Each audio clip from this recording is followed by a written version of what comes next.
இந்த வீடியோவில் வரும் வீடியோக்கள் மற்றும் மீம்ஸ்கள் அனைத்தும் சிரிப்பதற்கு. அதை மீறி உங்கள் மனதை புண்படுத்தி இருந்தால் உங்க வீட்டு பிள்ளையா நினைச்சு எல்லாரும் என்னை மன்னிச்சிருங்க. ரைட், நான் நேரா வந்துட்டு நீங்க என்னமா பண்றீங்க? Matriculation school. ஒரு மெட்ரிகுலேஷன் ஸ்கூலோட கரஸ்பாண்டன்ட் அவங்க. உங்கள்ட்ட ஒரு ரெக்ரூட்மெண்ட் வருதுங்க. ஆஹா, வலைய விரிக்கிறா வம்பளுக்குறானே. வாயை கொடுத்து வாயில முன்னோட ஊர் வச்சிடக்கூடாதா சாமி? 2 பேரு ஈக்குவல் மார்க். ரைட்டா? ஒரு ஆள் உங்க ஆளு. யாருக்கு ரெக்ரூட்மெண்ட்? உச்சாம்பாரா ஒரு புது பாயிண்ட். 10 எபிசோட நான் பரபரப்பா கேட்டேன் பாரு. யாருக்கு அப்பாயின்மெண்ட் கொடுப்பீங்க? என்னோட ஜாதிக்காரன். உங்க ஆளு தான் அப்பாயின்மெண்ட். இப்போ இவங்க சார்ந்தது சாதாரணமா இருந்தாலும் இது உண்மையாவே எல்லாரும் பண்ணிட்டு இருக்கக்கூடிய விஷயம் தான். பேய் இந்த ஓனனை ஊருக்குள்ள விட்டா நம்ம ரகசியத்தெல்லாம் சொல்லி அசிங்கப்படுத்திடுவான். அந்த டீச்சர் தவறு செய்து விட்டார்கள் அப்படிலாம் ஒண்ணு இங்க பேசாதீங்க. நம்ம ஊர்ல பல பேர் இதைத்தான் செஞ்சுக்கிட்டு இருக்காங்க.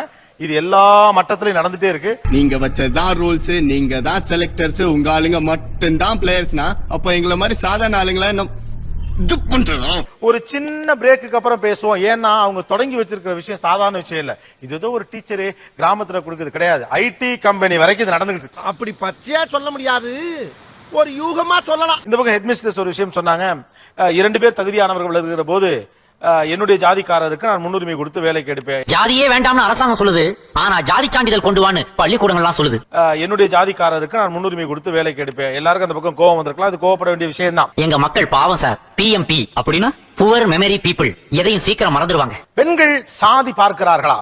சார், நம்ம ஜாதின்னு தெரிஞ்சுட்டா உடனே மாமே மச்சான்னு முதல்ல அந்த உறவை நம்ம கொண்டாடிடுவோம். நெய் நெய்னு ரொம்ப ஒட்டி உறவாடுவாங்க.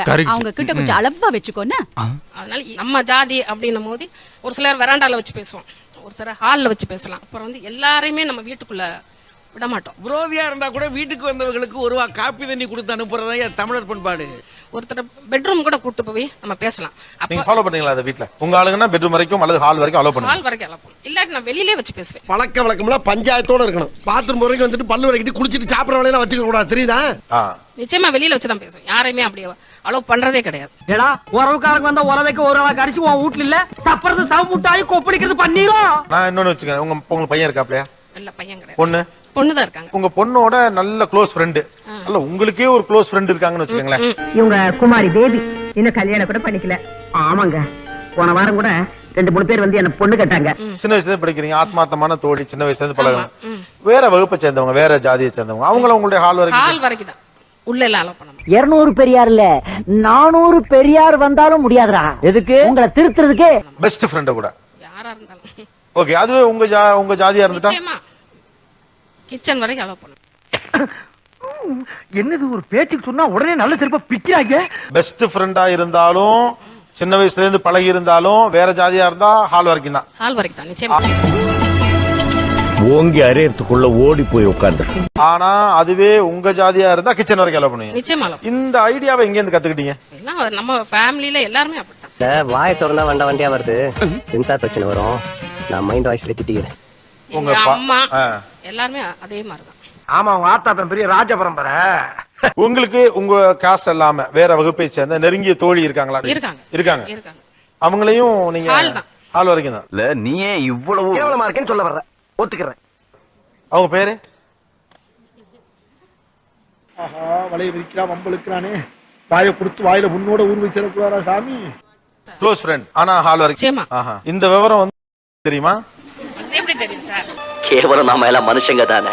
பரவாயில்ல சார், உங்க இடத்துல நான் இருந்தாலும் இப்படிதான் வந்துக்குவேன்.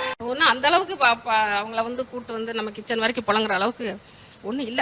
ஐயோ, என்னைக்கு தான் நீங்க எல்லாம் வெளியே வர போறீங்களோ. ஆனா நீங்க எல்லாம் உருப்பட போறது இல்ல. 12-13 வருஷம் ஃப்ரெண்ட்ஸா இருந்தாலும் நான் வீட்டுல ஹால் வரைக்கும் தான் உள்ள விடுவேன்னு சொன்னாங்களே, இது ஒரு தாட்டா?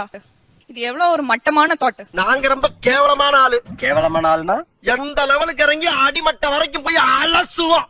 ஜாதி இது நீங்க வந்து சொல்லிட்டே இருக்கீங்களா, ஜாதி சார்பு கொஞ்சம் தான் இருக்கணும், ஜாதி வெறியை பத்தி நம்ம பேசலன்னு. இது வந்து ஜாதி வெறியை தான் காமிக்குது, இது வேற எதுவுமே காமிக்கல.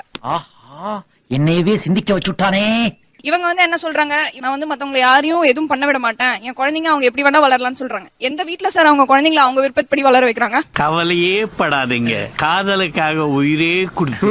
அதெல்லாம் வேணாம், உன் பொந்தெல்லாம் வச்சு என்னால அலைய முடியாது.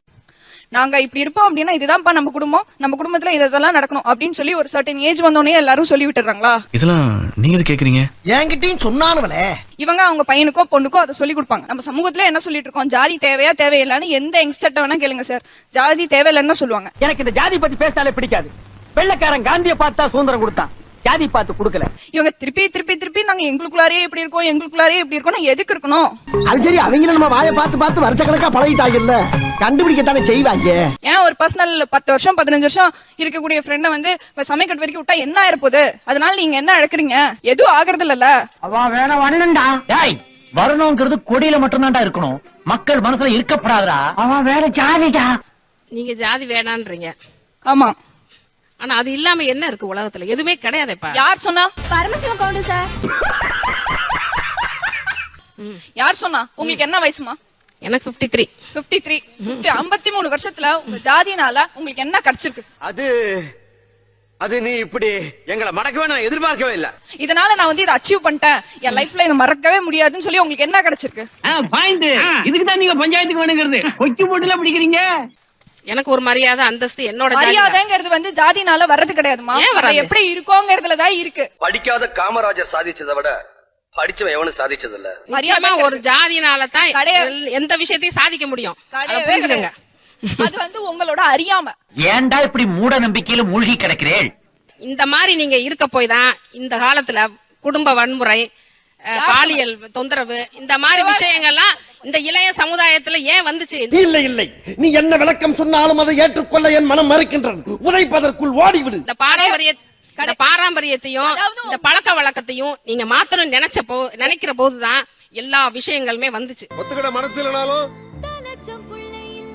அதான் நேசம். எத்தனை எல்லா பேரும் சேர்ந்து இருக்கிறதான சமூகம். நம்மளுக்கு கீழே கஷ்டப்படுறவங்க எத்தனையோ பேர் இருக்காங்க. பட் நீங்க அந்த கம்ஃபர்ட்டை மீறி வெளியில வர தயாரா? கண்டிப்பா தயார் சார். ஏன்னா எப்போ இவன் கால கழுவி அந்த தண்ணியை நீ குடி, அப்போது உனக்கு புத்தி வருதான்னு பாப்போம். ரியாலிட்டிஸ் பேசுவோம். எங்க வீட்ல ஒத்துக்க மாட்டாங்க சார். அவங்கள மாத்துறதுக்கு முயற்சி தான் பண்ண முடியும். அப்படி ஒத்துக்கல அப்படிங்கிறதுக்காக என்னோட சுய விருப்பத்தை நான் விட்டு கொடுக்க முடியுமா? இதான் கடைசி முடிவுனா நான் தூக்கல சொல்லிக்கிட்டே இருக்காதீங்கப்பா, போய் முதல்ல தொங்குங்க. நீங்க கொஞ்சம் யோசிங்க. நான் வந்து எங்க அம்மா அப்பாக்காகவோ என் அண்ணனுக்காகவோ அக்காக்காகவோ நான் வாழ்க்கை நடத்தலாம். எது வரைக்கும் வாழ்க்கை நடத்தலாம்? கொஞ்ச நாள் வாழலாம். அதுக்கப்புறம் இந்த தெளிவு உங்களை எங்கேயோ கொண்டு போகுது. அதுக்கப்புறம் என் வாழ்க்கையை நான் தான் வாழ போறேன். இவ்வளவு நாள் வளர்த்து ஆளாக்கி உங்களை பார்த்தவங்களுக்கு நீங்க என்ன பதில் சொல்லுவீங்க? அது என்னோட ஃபேமிலி மேட்டர். அத நான் பர்சனலா டீல் பண்ணிக்கிறேன். உங்களை சுத்தி எத்தனை பேர் இருக்காங்க? கல்யாணம் பண்ணா குழந்தை பெத்துக்கிறது வந்து பிராக்டிகலான ஒரு விஷயம். ஓகேங்களா? பெத்தா வளர்க்கதான் செய்யணும். அப்படியே புருஷனையும் சந்தோஷப்படுத்துறோம். அதுதான் தமிழ் பண்பாடு கலாச்சாரம். அது வந்து நான் உங்களை கஷ்டப்பட்டா வளர்த்தேன். உங்களை ஏன் வளர்க்கணும்? உங்களை ஏன் வளர்க்கணும்? நாங்க பாட்டுக்கு ரயில்வே ஸ்டேஷன்ல விட்டுட்டு நாங்க பாட்டுக்கு போயிட்டே இருந்தா என்ன பண்ணிக்காதீங்க? எங்க மாமன் இருந்த வேகத்துக்கு 8 புள்ள 10 புடி வெட்டி கஞ்சி சத்த சிரிக்கி பெத்து ரயில்வே ஸ்டேஷன்ல வர்றதுக்கு பெக்காம இருந்தா என்ன? நாங்க அப்படியே பாய வச்சு கூட மல்லாக்க படுப்போம். உனக்கண்ணா நீ போயா முதல்ல. சிம்பிள். இப்ப நீங்க ஒரு பையனை லவ் பண்றீங்க, ஒரு காதலிக்கிறீங்க, அவர் வேறு இதை சேர்ந்து உங்க வீட்டுல ஒத்துக்கல. What will you to? எவ்வளவு தூரம் போராட முடியுமோ அவ்வளவு தூரம் போராடி கண்ணீர் விட்டு அழுது பாப்போம் பாஸ். அதுக்கு இறக்கப்படலைன்னா கால்ல வந்து கதறுவோம் பாஸ். அதுக்கும் போனா கொய்யாலன்னா ஒத்துக்க வச்சு கண்டிப்பா திருமணம் பண்ணுவேன் சார். அதுக்காக நான் ஓடி போட மாட்டேன், ரிஜிஸ்டர் மேரேஜ் பண்ண மாட்டேன், எதுவுமே பண்ண மாட்டேன். ஒத்துக்க வைப்பேன். அந்த கிறுக்கு பையில கட்டிக்கிறதும் ஒண்ணுதான், இந்த ஆத்துல குதிச்சு சாகிறதும் ஒண்ணுதான். கூட்டம் கூடுறதுக்கு முன்னால பொசுக்குன்னு குதிச்சிரு. என் தரப்புல நியாயம் இருக்கும் போது அதை நான் ஒத்துக்க வச்சுதான் ஆகணும். வெயிட் பண்ணுவேன். என் அம்மா அப்பா பிளஸ் அண்ணா அக்கா இந்த 4 பேருமே நான் நல்லா இருக்கணும்னு தான் நினைப்பாங்க. இது ஃபாஸ்ட் ஃபுட் காலண்டா. பந்தம் பாசம் எல்லாம் அவுட் ஆஃப் ஃபேஷன் ஆயி போச்சு. என் ஹாப்பினஸ் யாரோ ஒருத்தர் கிட்ட நான் வச்சிருக்கும் போது என்ன மீறி இந்த ஜாதிங்கிற ஒரே ஒரு விஷயத்துக்காக என்ன ஒதுக்கப்பட்டு வேற யாருக்கா திருமணம் பண்ணி கொடுக்குறாங்கன்னு வச்சுக்கோங்களேன். தங்கச்சி நீ எதுக்காக அழுகிறேன்னு எனக்கு தெரியுமா? இந்த அண்ணனை விட்டு பிரிஞ்சு போறது நினைச்சுதானே. 10 நாள் சொந்தக்காரங்க இருப்பாங்களா? அதுக்கப்புறம் நான் தானே வாழணும். இப்போ உங்க வீட்டுல நீங்க சமாதானப்படுத்திட்டு இருக்கீங்களா? What is the condition? Gopinath அவன் மூளை கம்ப்யூட்டரே மிஞ்சிடும். பயங்கரமான புத்திசாலி, ஆனா பக்கா கிரிமினல். சார் சமாதானப்படுத்தினாலுமே எங்க அப்பாவே இங்க இருக்காங்க சார், வேணா கேளுங்க. சரி, அந்த பையன் எவ்வளவு நல்ல பையன். வருஷம் பூரா குடிப்பாங்க. எப்பாவது பொண்ணுகள்கிட்ட சந்தோஷமா இருக்கும்போது குடிப்பாரு. இத போய் கேட்டுக்கிட்டு ஒரு அலுவலகத்திலயா இருக்கட்டும், வெளியிலயா இருக்கட்டும், சுற்றுப்புறமா இருக்கட்டும், ஒரே விஷயம். நம்ம கூட இருக்கிறவங்களோட இன்னொருத்தவங்களை எப்படி மட்டம் தட்டலான்ற ஆள் மனசுல அவங்களால வேற எதுலயும் பண்ண முடியாத சூழ்நிலை.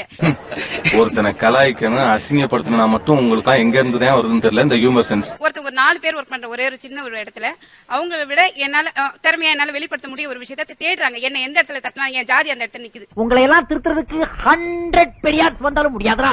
அவங்களை கட்டணும். அவங்க வந்து அங்க வந்து பெஸ்ட்னு காமிச்சுக்கணும். அது மட்டம் தட்டுறது அப்படின்றது நம்மளை விட கொஞ்சம் கீழ் நிலையில இருக்கிறவங்களை கிண்டல் பண்ணி பாக்குறது இயல்பா நமக்கு இருக்கு. நம்மளை விட கொஞ்சம் கீழ் நிலையில இருக்கிறவங்களை கிண்டல் பண்ணி பாக்குறது இயல்பா நமக்கு இருக்கு. வாய் கிழிச்சிரும். புரியுதா? ஒரு ஆபீஸ்ல பாத்தீங்கன்னா ஜூனியர் மோஸ்ட் யார் வராங்களோ அவங்கள நம்ம எப்பயுமே அவங்க டேலண்டா இருந்தாலும் அவங்களுக்கு கொஞ்சம் மட்டம் தட்டுவோம். அதுக்கெல்லாம் கண்ட்ரி பொருட்டுங்க. இதெல்லாம் என்ன சொன்னாலும் திருந்தாதுங்க. அது தப்பா சரியா? அது தப்பா சரியா? அது சரியா தப்பானே? ரொம்ப தப்பு. தப்பு தானே? அப்புறம் ஏன் செய்றீங்க? இதெல்லாம் எங்களுக்குள்ள ஒரு என்டர்டைன்மெண்ட்டுங்க. என்டர்டைன்மெண்டா? என் பசங்களோட ஃப்ரெண்ட்ஸ் இருக்காங்கல்ல, அவங்களோட அம்மா எல்லாம் எனக்கும் ஃப்ரெண்ட்ஸ். அவங்கள கண்டுபிடிக்கணும்னா அவங்க வீட்டுக்கு வருவாங்க, நானும் எப்படியோ பேசி பாப்பேன். இன்னைக்கும் முருங்கைக்காய் குழம்பா? வேற குழம்பு வைங்கடி, உடம்பு தாங்காது. நானும் அவ்வளவு சீக்கிரம் கண்டுபிடிக்க முடியாது. ரொம்ப தெளிவா இருப்பாங்க எல்லாரும். நான் அவங்க பசங்களோட டைரி எடுத்து பாத்துருவேன், அதுல கண்டிப்பா மென்ஷன் பண்ணிருப்பாங்க. கேவலம். விஷம் குடிச்சு சாகலாம் இல்ல தூக்குல தொங்கலாம். ஸ்கூல் டைரியில காஸ்ட் மென்ஷன் பண்றாங்க. ஆமா மென்ஷன் பண்றாங்க, அத வச்சு கண்டுபிடிப்பேன். கண்டுபிடிச்சிருக்கேன் நிறைய வாட்டி. இது ஒரு வேலைன்னு மெனக்கட்டு பாத்துக்கிட்டாக்கும். அதான்டா சிங்கம். கடையில இருக்கேன். அப்ப என் கடைக்கு வியாபாரிகள் நிறைய பேர் வருவாங்க. அப்ப நான் கேட்பேன், நீங்க என்னங்க மதுரைக்காரங்களா? நமக்கு இந்த ஊர் தான் குற்றாலா. அப்படியா? கேட்டா குட்டிச்சவரு. அப்படி பக்கத்துல கேட்கும் போது நம்ம பக்கத்து ஊராவே ஆயிருவாங்க. அப்ப அவங்கள வச்சு நீங்க என்னன்னு பார்த்தா அப்புறம் நம்ம சொந்த பந்தமாவே ஆயிருவாங்க. உனக்கு 3 வயசா இருக்கும் போது மூக்குத்தி குத்துறதுக்காக முண்டக்கண்ணி மாரியம்மன் கோயில் கூட்டு போன. நீ வந்து கம்மர் கட்டு கேட்ட. நான் கடைக்கு போய் வாங்கிட்டு வரதுக்குள்ள நீ காணாம போயிட்ட. அப்ப காணாம போனவன் இப்ப 18 வயசு பொண்ணா வந்து நிக்கிறாயா? ஓ, சுத்தி சொந்தக்காரங்களாயிருவாங்க. சொந்தக்காரங்களாயிருவாங்க. உங்களுக்கு அவங்க உங்க ஜாதியான்னு கண்டுபிடிக்கிறதா முயற்சி. ஆமா. அப்படி என்றால் ஒன்று செய். நான் ஒரு முளை கயிறு தருகிறேன், அதை வாங்கி கொண்டு போய் ஒத்த புளிய மரத்தில் தூக்கில் தொங்குங்கள். பேர் வச்சு கண்டுபிடிக்கலாம். பேர் வச்சு கண்டுபிடிக்கலாம். ஆமா. இல்லனா நான் என்ன பண்ணுவேன், அவங்க கிட்ட பேச்சு கொடுக்கும் போது நான் என்ன ஜாதின்னு நானே சொல்லிக்குவேன். உன்ன மூஞ்சில வேற யாரும் துப்ப கூடாது பாரு. அத நான் துப்புறேன். ஓகே, உங்களுடைய கம்யூனிட்டி சொல்லிருங்க. நான் சொன்னேன்னா அப்ப நேச்சுரலா அவங்களும் சொல்லணும் இல்லீங்களா? அடேங்கப்பா, ரொம்ப விவரமான பொண்ணா இருக்கு. ரொம்ப விவரமான பொண்ணுதான். நாங்க பேசும்போது மத்தவங்க கேட்பாங்க, நீங்க என்ன தெலுங்காரங்களா அப்படின்னு கேட்பாங்க. ஆமா. நீங்க என்ன ஆளுங்க? நான் பட்டுன்னு கேட்டுருவேன். அவங்க உங்களை தெலுங்காரங்களான்னு கேட்டவனே டக்கு நீங்க. ஆமா, அவங்களையும் நான் கேட்டுருவோம். அதுக்காக அந்த அசட்டு தைரியத்தோட என் தெருவுக்கு வந்துடுறான். வந்தா அங்க நான் ரொம்ப உக்கிரமா இருப்பேன். அதே மாதிரி அந்த தெருவுல யார் யார் என்னென்ன ஜாதி அப்படின்றது வந்து எங்களுக்கு கண்டிப்பா தெரியும். அவங்க சொல்லலன்னா நான் கேட்டு தெரிஞ்சிருவேன். இது மட்டும் குறைச்ச மீறி இன்விடேஷன் கொடுப்பாங்கல்ல, அதுல ஜாதி போட்டு ரொம்ப நேரமா எதிர்பார்த்துட்டு இருந்தது இதுதான். பத்திரிக்கை கொடுத்தோடனே அதை தான் பாப்போம் நாங்க. நம்ம ஜாதியா அப்படின்னு கண்டுபிடிச்சிருவோம். அது ஏன் தலையில அடி சட்டி பண்ண உனக்கு எழுது படிக்க தெரியும். வேற எப்படி எல்லாம் ஜாதியை கண்டுபிடிக்க முனைகிறீர்கள்? ஒரு ஜெனரல் கம்யூனிகேஷன், சும்மா உன் ஊரை பத்தி நீ சொல்லும் போது இவென்ச்சுவலி அது வந்துடும். நம்ம லைட்டா பேச்சு கொடுத்தாலே அது வந்துடும். உங்க பேரு கொரியர் கோபு பாபு. உங்க தோப்பனார் பேரு? ஏன் தேவசம் எது நடத்த போறியா? உங்களிடம் உங்கள் ஜாதியை தெரிந்து கொள்ள விரும்பியவர் எப்படி அதை தெரிந்து கொண்டார்? கண்டிப்பா அவன் நம்ம சாதிகார பயனால கோவமா பேசும்போது அவன் காது செவந்துச்சு பாத்தியா? என் ஃப்ரெண்ட் பக்கத்துல இருக்கா, நான் அவளுக்கும் எங்களோட ஜாதி தெரிஞ்சுக்கும். ஆனா இன்னொருத்தி புதுசா ஒரு ஃப்ரெண்ட் சேர்ந்துட்டா, அவ ஜாதி தெரிஞ்சுக்கணும் தெரிஞ்சுட்டு. ஏன் இப்ப உனக்கு எங்க வலிக்குது? நம்ம வேலையை பார்க்க வேண்டியதானே? நமக்கு 1008 வேலை இருக்கியா? ஏமா உன் வேலையை நீ பாரு, அவங்க எந்த ஜாதி இருந்தா நமக்கு இல்ல நீ பாரு, நான் கண்டுபிடிச்சு சொல்றேன், 2 நாள் டைம் கூட அப்படின்னு கேட்டா, என்ன எப்படி கண்டுபிடிப்பா அவங்க வீட்டுல பேசாம கேட்டோன்னே அங்கதான்டா இருக்கு இந்த ஸ்டேட் பாண்டியோட ட்விஸ்ட். படிச்சுட்டு நாங்களா ஏதோ ஒரு பிரைவேட் ஜாபுக்கு போயிட்டு இருக்கோம்ல, நீ என்ன பண்ண போற, சர்டிபிகேட்ல எடுத்துட்டு வா, நான் வேலை வாங்கி தரேன். வாங்கிட்டு வேலையை வாங்கி தரல, ஒண்ணு தெரியல, நான் பாத்துட்டு பத்தியா கண்டுபிடிச்சிட்டு பத்தியா சொன்னேன். ஜப்பான்கார என்னென்னமோ கண்டுபிடிக்கிறா, நான் எதை கண்டுபிடிச்சிட்டு வந்துக்குது. அந்த ஜாதி அப்படி கண்டுபிடிச்சு நம்மளோட வேலை என்ன? பயங்கர டென்ஷன். ஒருத்தங்க அவ எவ்வளவு நம்பிக்கை இருந்திருப்பா, அவ சர்டிபிகேட் ஜெராக்ஸ் வாங்கி அப்படி ஒண்ணு பாத்து யார் வாயில எச்சம் தான் கொஞ்சம் மூஞ்சில துப்புங்களேன். இதெல்லாம் எதுக்கு சார் செய்யறாங்க? வேற வேலை இல்ல இந்த உலகத்துல, இது என்ன கிடைக்குது உங்களுக்கு அப்படின்னு ஒரு கோவமான ஒரு விஷயம் வச்சாங்க. என்னுடைய கேள்வி அவங்களுடைய கேள்விதான், அது என்ன தருது உங்களுக்கு? உனக்கு சொல்லாம வேற யாருக்கு தான் சொல்ல போறேன், வா சொல்றேன். அவங்க ஜாதியை வச்சு அவங்களோட கேரக்டர்ஸ் அண்ட் ஹாபிட்ஸ் நம்ம வந்து கொஞ்சம் கெஸ் பண்ணுவோம். அதை வச்சு அவங்க எப்படிப்பட்டவங்கன்னு ஓரளவு கெஸ் பண்ணுவோம். நீங்க எல்லாம் இந்தியாவின் எதிர்கால தூண்கள். ப்ரெஜுடிஸா இருக்கலாம், பட் அப்படி நம்ம சோ இவங்க எப்படிப்பட்ட ஆளுங்க, நம்ம பழகலாமா பழக வேண்டாமான்னு தெரிஞ்சுக்க ஜாதிங்கிற ஒரு அடைவை இதை ட்ரை பண்றீங்க. கருத்துக்களை மிக கச்சிதமாக கவுகிறீர் போங்கள். ஓகே, வேற என்னுடைய இனத்த ஆளுங்க பக்கத்துல இருந்தாங்கன்னா எனக்கு ஒரு பாதுகாப்பு கிடைக்குது. ஒரு பாதுகாப்பு. என் ஆளுங்க இருக்காங்க, நம்ம ஆளுங்க இருக்காங்க சுத்தி. இது தானா சேர்ந்த கூட்டம் இல்ல, கடை வாங்கி நானா சேர்த்துக்கிட்ட கூட்டம். நல்லா பழகலாமா சாதாரணமா பழகலாமான்ற ஒரு முடிவுக்கு வரலாம். ஓ, நம்ம ஆளுங்கன்னா நல்லா ஒட்டி பழகலாம். ஓ, நம்ம ஆளுங்கன்னா நல்லா ஒட்டி பழகலாம். சிரிக்கிறதுக்கு ஒண்ணு இல்லமா, மனுஷ மனநிலை அதுதான். நீங்க சிரிக்கிறதுக்காக சொல்ல சின்ன பையன் மக்களே, சிந்திங்க. சொல்லுங்கம்மா. எனக்கு ஒரு நம்பிக்கை கிடைக்கும். என்ன நம்பிக்கை? கடன் கேட்டா கூட என்னால நம்பி தர முடியும், நம்ம பை உள்ளடா திருப்பி தந்துருவோம், ஒரு நம்பிக்கை இருக்கும். கடன் தருவாங்க இல்லனே, நான் என்ன சொல்றேன்னா, நீ யாரு நான் யாரு, ஒரு தாய் புள்ள, காசு பணம் பெருசா நமக்கு. Yes, financial support. அப்புறம் வந்து ஏதாவது ஒரு பிரச்சனைனா நான் வெளிப்படையா இதுட்ட சொல்லுவேன். என்னோட ஜாதி பையன் இருந்தானா நான் சொல்லுவேன், இதான் என்னோட பிரச்சனை. உங்களை எல்லாம் பார்த்து ஓடி ஒளியறதுக்கு நான் முயல்லடா, புயல் பையன் ஏரியாக்கு இல்ல, பையன் பொண்ணுன்னு வரலமா இல்ல. இது முழுக்க முழுக்க பெண்களும் ஜாதியும் ஐயோ தான். நான் சொல்றேன் ஒரு சரி பேச்சு வழக்குல விடுங்க அது வேற பேச்சு பையன் வழக்குல வந்துருச்சு. ஏன் தம்பி எல்லா கேமராவும் ஓடிக்கிட்டு இருக்கு? ஆமா எல்லாம் தான் ஓடுது. சரி சரி அடுத்த கேள்வி கேளுங்க. நீங்க கண்டினியூ பண்ணலாம் நம்ம சார் ஒரே என் ஜாதி பொண்ணுன்னு வைங்களா, இப்ப என் ரூம்னா நீங்க அந்த பையனுக்கு வாழ்த்துக்கள். உன்னால என்ன பண்ண முடியுமோ அதை பண்ணிட்டேன். Thank you sir. கம்ஃபர்ட்னு சொல்லி அவங்க ஒரு சின்ன வட்டத்துக்குள்ள அவங்களை அரெஸ்ட் பண்ணிக்கிறாங்க. இப்போ கம்ஃபர்ட் ஆகட்டும் இல்ல சகோதரத்துவம் ஆகட்டும், அது என்ன அந்த ஜாதிக்குள்ளதான் வரணும்ட்டு இல்ல இல்லைங்களா? எனக்கு 1000 மரத்துல இருக்கும்டா. அதல அவட சொல்லிட்டு இருக்க முடியுமா? என்ன பத்தி பேசுற? நம்ம ஸ்கூல்லயே பிளட்ஜ் எடுத்துக்கிறோம், all Indians are my brothers and சிஸ்டர்ஸ்னு. அது வந்து அறியாத வயசுல சொல்லிட்டு முடிச்சுட்டு வெளியில வந்து இந்த வயசுல ஜாதி பத்தி பேசி உன் பாட்ட முப்பாட்டம் காலத்துல இருந்தே ஜாதி இருக்கியா? உன்ன மாதிரி 4 பேர் சேர்ந்து அதை அழிக்கணும்னு நினைக்காதீங்க. நம்மள ஒரு சின்ன வட்டத்துக்குள்ள போட்டுட்டு இவங்க இதை சேர்ந்தவங்க மட்டும்தான் எனக்கு வந்து சகோதரத்துவம். இவங்க அழகா சொன்னாங்க, நீங்க தேடி தேடி தேடி ஒரு சின்ன வட்டத்துக்குள்ளேயே சேர்ந்துக்கிறீங்க. சாதியாவ மதமாவ நம்ம சனங்க பிரிஞ்சு கிடக்குற வரைக்கும் நம்மள மாதிரி அரசியல்வாதியை குதிரை ஏறிட்டே இருக்க வேண்டியதுதான். ஒரே மாதிரி பழக்க வழக்கம், ஒரே மாதிரி பேசுறவங்க, இவங்க கூடயே சேர்ந்துக்கிறீங்க. உங்களுக்கு ஒரு ஒரு ஒரு ஒரு எக்ஸ்போஷர் இல்லாம போதுங்கிற. டேய் மோடுமுட்டி பிரதர், என்ன நீங்க புத்திமதி புண்ணாக்கு சொல்லுவீங்க, அதை நான் கேட்கணும். அதானே ஏற்க இல்ல அவங்க முக்கியமான கேள்வி தான் வைக்கிறாங்க. கை தூக்கிருங்க. எவ்வளவு பேரு வீட்டுக்கு வேலைக்கு ஆள் வைக்கிறதுல ஜாதி பாக்குறீங்க? இத உனக்கு சத்தியம் பண்ணி வேற சொல்லுமாயா? நம்மனா நம்ம நம்பாடி பாயா. சும்மா ஜெனியூனா வைங்க. ஓகே, ஏன் பாக்குறீங்க? எனக்கு வேற ஜாதினா எனக்கு அதேதான் அன்னீசியா இருக்கும். அன்னீசியா இருக்குங்கிறதா? அப்படியே விட்டா சரிப்பட்டு வராது. இவனை போட தள்ளுறா உள்ள போயிரு. கேஸ் நீ நடத்து. வேற பூஜை அறையில இந்த சாமி விளக்குலாம் விளக்கும் போது பாப்போம். அதாவது பூஜை அறையில எல்லாம் அவங்க வந்து புலங்கணுமே, வேற ஆளா இருந்தா நல்லா இருக்காதுங்கிறதுக்காக பாப்பீங்களா? துவைக்கிறவங்க எல்லாம் தாழ்ந்த ஜாதி, சமைக்கிறவங்க எல்லாம் உயர்ந்த ஜாதினா எத்தனையோ வீட்டு கொல்லப்புறத்துல முதலாளிங்க துணி துவைக்கிறாங்க, அவங்க எல்லாம் ஓன் ஜாதியா? இல்ல சார், நம்ம இப்பெல்லாம் கிச்சன்ல தான் வந்து சாமியாரா இருக்குது. அதனால வந்து மத்த ஆளுங்க எல்லாம் சேர்க்கறதுக்கு பிடிக்காது. நீ யாருன்னு எனக்கு தெரியும். போதை இல்லாம கேட்க முடியும். டென்ஷனா டக்குன்னு காரத்துக்கு அடிச்சிடுவேன். சிம்பிளா சொல்லணும்னா நீட்னஸ் சார். எங்க ஆளுங்க எங்க எப்படி வச்சிருப்போம் அவங்களுக்கு தெரியும். உங்க பழக்க வழக்கம் தெரியும், நீங்க எப்படி சுத்தமா வச்சுப்பீங்கன்னு தெரியும், அதனால அவங்கள வச்சுக்கிறீங்க. க்ளீன் நீட் பயங்கர சுத்தம். ஒரு வாட்டி ரூமுக்கு வந்தாதான் தெரியும், அப்படியே மூக்கு மேல வரல வைப்பீங்க. Is it? செத்தனாத்த அதிகமே. எங்கள்லயே ஆள் வச்சுக்கணுங்கிற உடன்பாடு கிடையாது. வேற யாரா இருந்தாலும் மனிதாயமான அடிப்படையில் அவங்களுக்கு பண தேவை இருக்கு. அவங்க வந்து வீட்டுல வேலை செய்யட்டும். உங்கள மாதிரி மனுஷன்லாம் இருக்கனாலதான் கொஞ்சமாச்சும் மழை பெய்யுது. ஹஸ்பண்டா இருந்தவங்க குழந்தைகளை படிக்க வைக்க வேண்டியிருக்கு. கஷ்டப்படுறவங்களுக்கு ஒரு வேலை கொடுக்கும். அப்ப மனிதாயமானம் தான் தெரியணுமே தவிர அப்ப வந்து ஜாதி வந்து அங்க பேச முடியாது சார். ஒண்ணு மட்டும் ஞாபகம் வச்சுக்க, மனசுதான்டா கோர்ட். அதுக்கப்புறம் தான் இதெல்லாம். நிகழ்ச்சியில் கலந்து கொண்ட அனைவருக்கும் கோபிநாத்தின் நெஞ்சார்ந்த நன்றிகள். மீண்டும் இன்னொரு சந்தர்ப்பத்தில் பேசுவோம். நன்றி, வணக்கம். எம்மகிட்ட முடிச்சுப்பா. நான் என்ன சொல்றேன்னா, ஜாதி இல்லன்னு ஒருத்தன் சொன்னா அவன் எந்த ஜாதின்னு தேடுறத நிறுத்திங்க. ஐயோ நன்றி மக்களே. இந்த வீடியோ ஓரளவுக்கு எண்டுக்கு வந்துருந்துச்சு. இந்த வீடியோ உங்களுக்கு பிடிச்சிருந்துச்சுன்னா லைக் பண்ணுங்க, பிடிக்கலன்னா தயங்காம டிஸ்லைக் பண்ணுங்க. அந்த சப்ஸ்கிரைப் அடுத்து ஒரு அமேசிங் நீயா நான் கண்ணல மீட் பண்ணலாம். பாய் பாய்.